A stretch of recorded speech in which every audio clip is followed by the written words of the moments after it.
আসসালামু আলাইকুম। আসসালামু আলাইকুম বন্ধুরা। আশা করি সবাই ভালো আছেন। বন্ধুরা, অ্যান্টি আওয়ামী লীগ।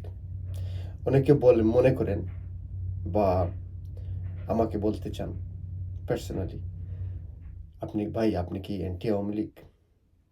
না, আমি অ্যান্টি আওয়ামী লীগ না। আমি অ্যান্টি সরকার লীগ। আমি অ্যান্টি ওই সকল ব্যক্তির বিপক্ষে যে সকল ব্যক্তি আমাদের সরকারের ডিপ স্টেটে বসে অন্য দেশের এজেন্ডা বাস্তবায়ন করতেছেন, অন্য দেশের স্বার্থ দেখতেছেন। সেই জিনিসটা আমার চোখে খারাপ লাগে এবং আমি মনে করি যে আমাদের জন্য, আমাদের পরবর্তী জেনারেশনের জন্য আপনাদের এই ক্ষুদ্র স্বার্থান্বেষী যে চিন্তাধারা, যে মূলনীতি, এটা আমাদের ক্ষতি ডেকে আনছে অলরেডি এবং ভবিষ্যতে আরও ক্ষতিকর সিচুয়েশন আমাদেরকে ফেস করতে হবে। আমি অ্যান্টি আওয়ামী লীগ না এই কারণে যে আওয়ামী লীগে এখনও শত শত লোক, হাজারো লোক আছে যারা দেশের ভালো চায়, দেশকে ভালোবাসে, স্বাধীনতার পক্ষের শক্তি, কোনো সন্দেহ নেই। ইভেন আমি সরকারের কিছু ব্যক্তি, কিছু প্রতিষ্ঠান, নট ব্যক্তি, সেগুলো নিয়েও কথা বলবো না কখনো। সেগুলো নিয়েও আমি ক্রিটিসাইজ করতে চাই না, পক্ষপাতী না। যেমন ধরেন পুলিশ, যেমন ধরেন বিডিআর, যে সরকারের যে ইনস্টিটিউশনগুলি, অনেকে এইগুলিকে নিয়ে অনেকভাবে মন্তব্য করেন, অনেক ডিপলি, অনেক কি বলবো, অনেক হার্ডলি কথা বলেন।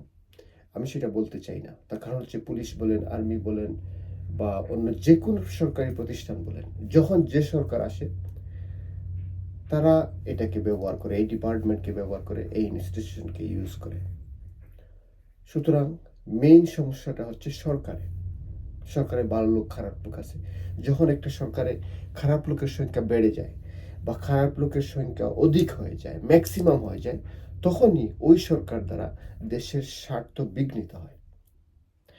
আমরা সেটা কিভাবে দেখতেছি যে এই সরকার আমাদের স্বার্থ বিঘ্নিত করতেছে? যে বর্ডার কিলিং, নমুনা দেখেন। বর্ডার কিলিং, যে এতগুলি হত্যার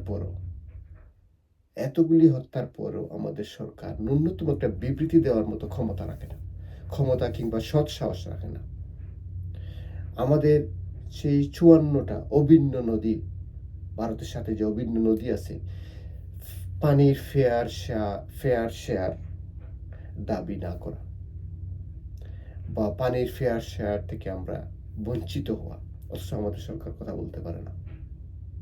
আমাদের ডিপ স্টেটে, আমাদের ন্যাশনাল পলিটিক্সে, আমাদের ন্যাশনাল ইন্টারেস্টে পার্শ্ববর্তী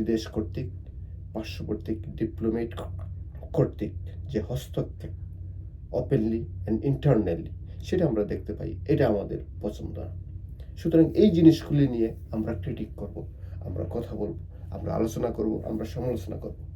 আর যেহেতু এই এই বিষয়গুলি, এই যে 2-3টা জিনিস যেগুলি খুবই আত্মঘাতীমূলক, আমাদের সরকার যেভাবে হ্যান্ডেল করতেছে সেটা আত্মঘাতীমূলক। সুতরাং এই জিনিসগুলি নিয়ে সমালোচনা করলে সরকারের বিপক্ষে যায়। সেই জন্য অনেকে মনে করে আমরা যারাই কথা বলি এই বিষয়ে বা যেই কথা বলতে চায়, যে কোনো বিবেকবান লোক যখনই কথা বলতে চায়, তখনই সেটা সরকার বিরোধী হয়ে যায় বা আওয়ামী লীগ বিরোধী হয়ে যায়। আওয়ামী লীগ বিরোধী আর সরকার বিরোধী এক কথা নয়। I am not anti-Awami League, I am anti-government, and I will be until or unless government do not change their policy. আপনি সরকারে আছেন, আপনি যা করবেন সব ভালো, আপনি যা করবেন সব মহৎ, আপনি যা করবেন সব দেশের স্বার্থে, দুনিয়ার স্বার্থে, এটা কিভাবে ভাবেন আপনারা? আপনাদের সমালোচনা কেউ করবে না? আমরা কি এই দেশের সন্তান না? এই দেশে আমরা বড় হইনি, এই দেশে আমরা জন্মগ্রহণ করিনি, এই দেশ শুধু আপনাদের একার? কে দিছে আপনাদেরকে এই লাইসেন্স যে আপনারাই সব করবেন, আপনারা যা ভালো মনে করেন তাই করবেন? এই অধিকার আপনাদেরকে কেউ দেয়নি। সুতরাং সরকারে যারা আছেন সতর্ক হন, পড়ালেখা করছেন, ভালো ইউনিভার্সিটিতে পড়ালেখা করছেন, বুয়েটে করছেন, ঢাকা ইউনিভার্সিটিতে করছেন, কিংবা যে কোনো গভর্নমেন্ট ইউনিভার্সিটিতে লেখা করছেন, কিংবা কোনো মফস্বলে কোনো একটা কলেজে বা স্কুলে লেখাপড়া করছেন, আপনি যখনই সরকারে গেলেন, যখনই চাকরি পেলেন, তখনই আপনি ঘুষখোর হয়ে যান। এটা কেন হন? এটা হচ্ছে সরকারের পলিসি। সরকার বলে না আপনাকে এটা হতে, কিন্তু সরকারের সিস্টেম আপনাকে এইভাবে তৈরি করে তোলে। সুতরাং আমরা এই সিস্টেমের বিপক্ষে।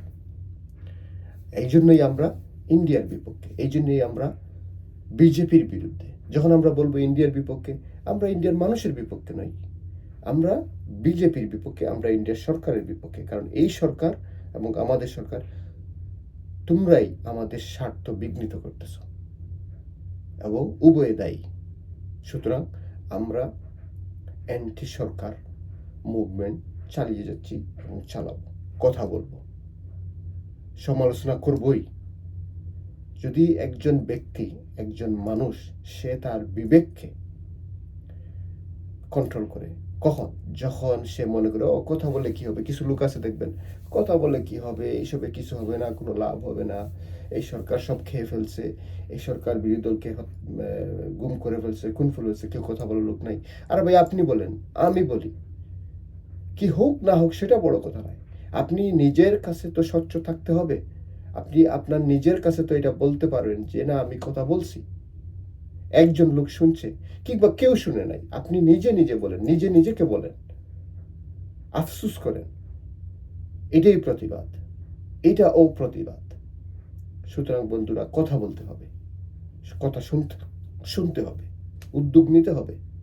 সরকারের বিরুদ্ধে আচরণ করা মানেই গাড়ি জ্বালাও পোড়াও কিংবা হরতাল করা কিংবা রাষ্ট্রীয় সম্পদ ক্ষতি করা নয়। সরকারের বিরোধিতা করা মানে সমালোচনা করা, যাতে করে খারাপ যেটা সেটা না করে ভালো যেটা সেটা সামনের দিকে এগিয়ে যায়।